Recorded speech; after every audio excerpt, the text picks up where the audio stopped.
আবারও রাজনীতির মঞ্চে মিঠুনের কার্যত কামব্যাক। বিজেপির ধর্ণা মঞ্চে গিয়ে রাজ্যকে তোপ মিঠুন চক্রবর্তীর। আরজি কর কাণ্ডে সুর চড়িয়ে হুঁশিয়ারি তাঁর। আবারও নবান্ন অভিযানের ডাক মিঠুন চক্রবর্তীর। আন্দোলন পণ্ড করতে চাইলে আসল রূপ দেখা যাবে। নবান্ন অভিযান 14 তলায় গিয়ে থামবে, হুঁশিয়ারি মিঠুন চক্রবর্তীর।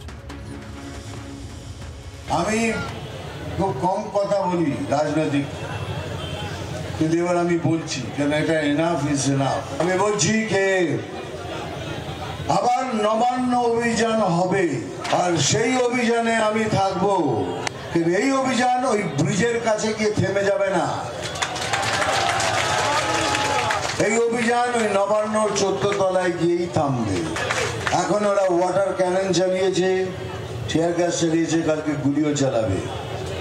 সেজন্য আমার সমস্ত বিজেপি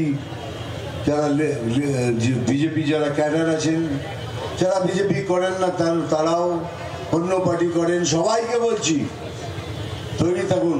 দিন এসে গেছে, হয়তো আত্মাহুতিও দিতে হতে পারে। Be ready for that.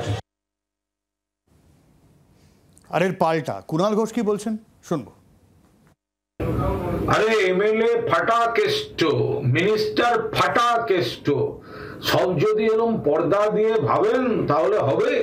কোন ইস্যুতে আন্দোলনে? নারী নির্যাতন। মিঠুন দা, আপনার ছেলে আপনার স্ত্রীর বিরুদ্ধে যে নারী নির্যাতনের অভিযোগ, যে কেস, যে মামলা, সেগুলো একটু মানুষকে খোলা মনে বলুন, তারপর এখানে নাটক করতে আসবেন। নির্ঘাত সিনেমা আসছে, প্রচারের আলোয় থাকতে চাইছে।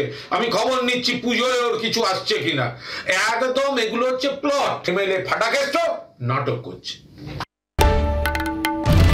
বাংলার আওয়াজ, বাঙালির আবেগ, জি 24 ঘন্টা।